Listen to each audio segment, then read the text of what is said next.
Hello friends, recent గా Hanuman fame Teja సజ్జాది కొత్త cinema glimpse అయితే రిలీజ్ అయింది. ఈ సినిమా పేరు వచ్చేసి మిరాయ్. యాక్చువల్గా ఈ మూవీ వచ్చేసి అశోకుడి 9 మంది సీక్రెట్ మెన్ గురించి. సో ఈ రోజు వీడియోలో మనం ఈ 9 అన్నోన్ మెన్ గురించి అండ్ అలాగే ఇంకొన్ని అన్నోన్ మిస్టరీస్ గురించి తెలుసుకుందాం. వీడియో అయితే చాలా ఇంట్రెస్టింగ్ గా ఉంటుంది, అస్సలు మిస్ కాకుండా లాస్ట్ వరకు చూడండి. Let's get into the show. Number 10, the 9 unknown men. ఇది కూడా ఒక రకంగా ఇల్యూమినాటి లాంటిదే. కాకపోతే ఇల్యూమినాటి అనేది వెస్టర్న్ కంట్రీస్కి అయితే ఈ 9 అన్నోన్ మెన్ అనేది ఇండియాకి చెందింది. మైథాలజీ ప్రకారం ఈ 9 మెంబర్ గ్రూప్ ని 273 BCలో ఎంపరర్ అశోక మొదలు పెట్టాడంట. ఈ 9 మంది సీక్రెట్ ఆర్గనైజేషన్ పని వచ్చేసి పవర్ మెటీరియల్ ని తయారు చేయడం, అన్నోన్ థింగ్స్ గురించి తెలుసుకోవడం. ఈ 9 మంది దగ్గర ఒక బుక్ కూడా ఉండేదంట. ఆ బుక్ లో యాంటీ గ్రావిటీ గురించి, టైం ట్రావెల్ గురించి, ఇంకా చాలా ప్రైజ్లెస్ ఇన్ఫర్మేషన్ కూడా ఉంటుందంట. ఇంకో ఇంట్రెస్టింగ్ విషయం ఏంటంటే జనరేషన్స్ మారే కొద్దీ ఈ 9 అన్నోన్ మెన్ గ్రూప్ లో కేవలం ఇండియన్సే కాకుండా ఫారినర్స్ ను కూడా యాడ్ చేసుకోవడం మొదలు పెట్టారంట. ఇప్పటికీ ఈ సీక్రెట్ గ్రూప్ ఉందని ఎవరికి తెలియకుండా ఇండియా అనేది కాపాడుతూ ఉంటుందని చెప్పి కొన్ని రూమర్స్ కూడా ఉన్నాయి. సో ఇదంతా ఒట్టి రూమరేనా లేదా నిజమా అనేది ఇప్పటికీ ది బిగ్గెస్ట్ మిస్టరీగా ఉండిపోయింది. Number 9, area 51. ఏలియన్స్ ఉన్నాయా లేదా అని డిబేట్ వచ్చిన ప్రతిసారి వెంటనే గుర్తొచ్చేది ఏరియా 51. ఏరియా 51 ఉండేది యుఎస్ఏలోని నివాడాలో ఉన్న ఒక ఎయిర్ ఫోర్స్ ట్రైనింగ్ బేస్ లో. కానీ ఏరియా 51 చుట్టూ మాత్రం చాలా అంటే చాలా కాన్స్పిరసీ థియరీస్ ఉన్నాయి. ఇక్కడ యుఎఫ్ఓ యాక్సిడెంట్ అయిందని, ఆ యుఎఫ్ఓ లో ఉన్న ఏలియన్స్ ని అండర్ గ్రౌండ్ లో పెట్టి అమెరికన్ గవర్నమెంట్ వాటిని ఎక్స్పెరిమెంట్ చేస్తున్నాయని చెప్పి చాలా మంది నమ్ముతుంటారు. కేవలం ఏలియన్స్ ఒకటే కాదు, ఈ ఏరియా 51 చుట్టూ ఎవరికి నచ్చిన స్టోరీలు వాళ్ళు అల్లుకుంటూ ఉంటారు. ఏలియన్స్ ని స్టడీ చేయడంతో పాటు ఏలియన్స్ తో మీటింగ్లు, టైం ట్రావెల్ ఎక్స్పెరిమెంట్లు, వెదర్ కంట్రోల్ ఎక్స్పెరిమెంట్లు, టెలిపోర్టేషన్ టెక్నాలజీ డెవలప్మెంట్, ఇలాంటివన్నీ కూడా ఇక్కడ జరుగుతూ ఉంటాయని చెప్పి చాలా మంది నమ్ముతూ ఉంటారు. చెప్పాలంటే వీళ్ళ నమ్మడానికి అమెరికన్ గవర్నమెంట్ కూడా ఒక కారణం. ఇక్కడ ఏమీ లేదని చెప్తూనే సెక్యూరిటీని మాత్రం హై లెవెల్లో మెయింటైన్ చేస్తూ ఉంటారు. సో అసలు ఏమీ లేనప్పుడు ఇక్కడ ఎందుకు ఇంత సెక్యూరిటీ? ఖచ్చితంగా ఇక్కడ ఏదో ఒకటి ఉందని జనాల యొక్క వాదన. అప్పుడప్పుడు కొంతమంది రిటైర్డ్ ఎయిర్ ఫోర్స్ వాళ్ళు ఏరియా 51 గురించి కొన్ని స్టేట్మెంట్స్ ఇస్తూ ఉంటారు. కొంతమంది చేసే డిబేట్స్ వింటే ఖచ్చితంగా ఏరియా 51 లో ఏదో ఒక సీక్రెట్ విషయం దాగుందని చెప్పి అనిపిస్తూ ఉంటుంది. కానీ అది ఏంటి అనేది మాత్రం ఇప్పటికీ ఒక మిస్టరీగానే ఉంది. Number 8, Bermuda triangle.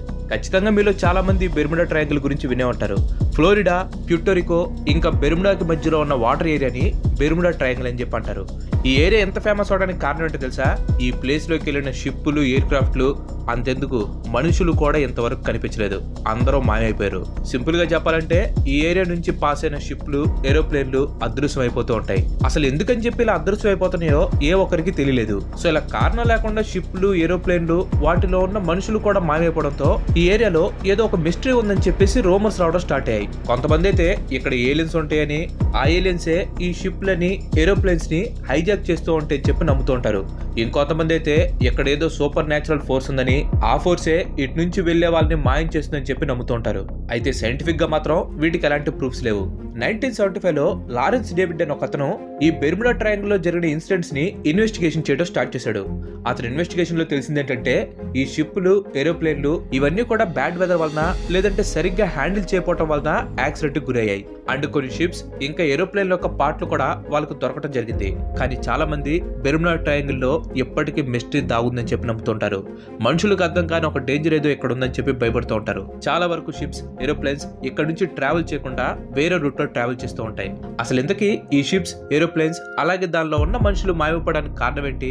యాక్చువల్ గా దీని గురించి చెప్పాలంటే మనకు సపరేట్ టాపిక్ అవుతుంది. సో ఆ టాపిక్ కనుక కావాలనుకుంటే ఈ వీడియోకి ఒక 5K లైక్స్ చేయండి. ఖచ్చితంగా బెర్ముడా ట్రయాంగిల్ పైన మనం కంప్లీట్ వీడియో చేద్దాం. అండ్ ఈ 5K లైక్స్ కూడా మీకు ఇంట్రెస్ట్ ఉందో లేదో తెలుసుకోవడం కోసమే.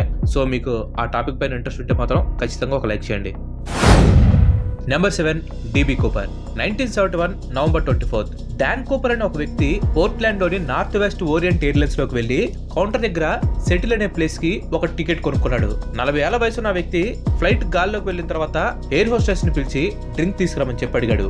ఆ ఎయిర్ హోస్టెస్ తనకి డ్రింక్ తీసుకొచ్చి ఇచ్చిన తర్వాత అతని చేతిలో ఉన్న ఒక నోట్ ని ఆ ఎయిర్ హోస్టెస్ కి ఇచ్చాడు.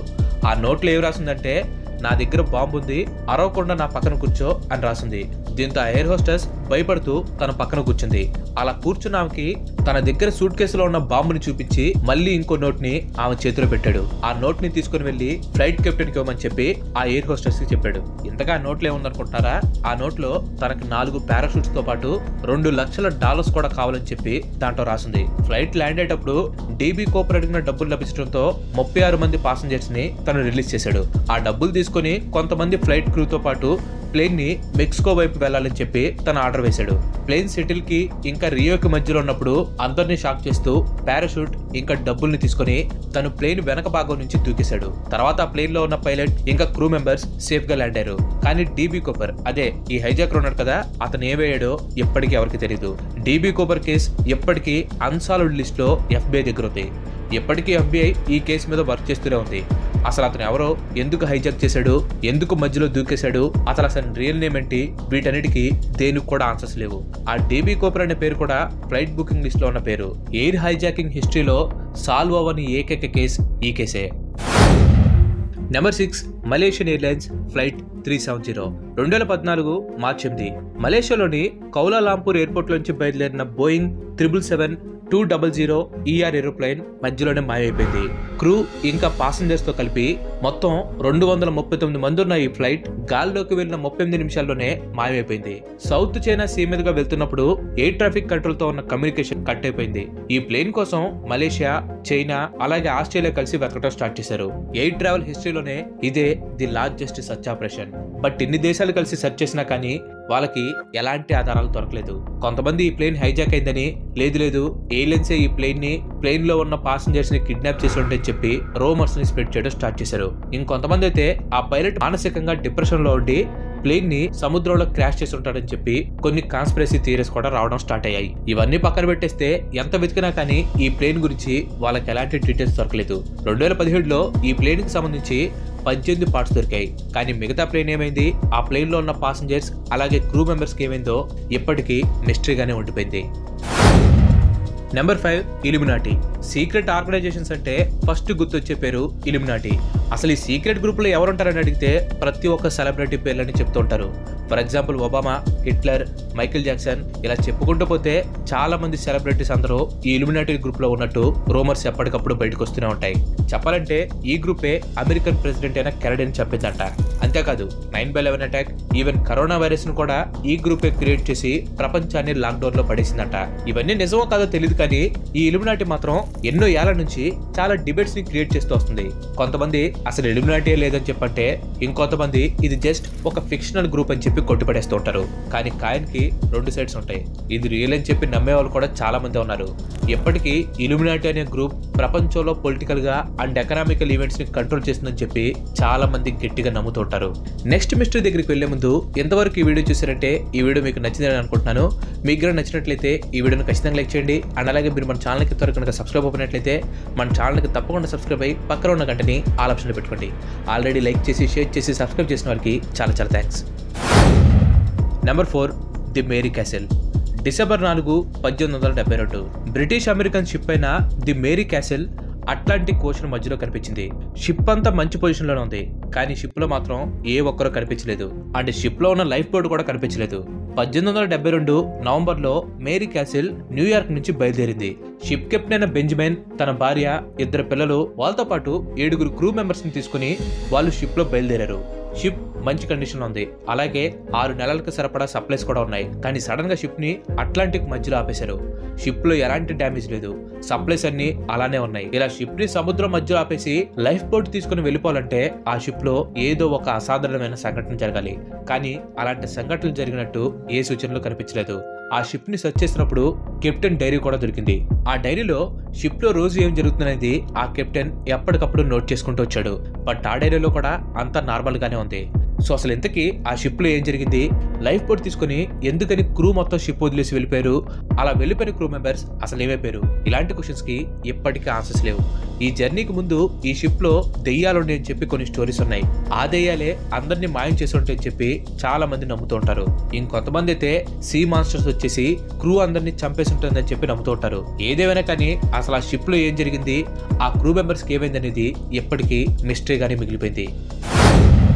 Number 3, Jack the ripper. Serial killers విషయంలో మిస్టరీస్ అనేవి చాలా కామన్ గా ఉంటాయి. వీళ్ళు ఎందుకు మర్డర్ చేస్తారో, ఎవరిని మర్డర్ చేస్తారో, ఎలా మర్డర్ చేస్తారో అనేది ఎవరికి కూడా తెలీదు.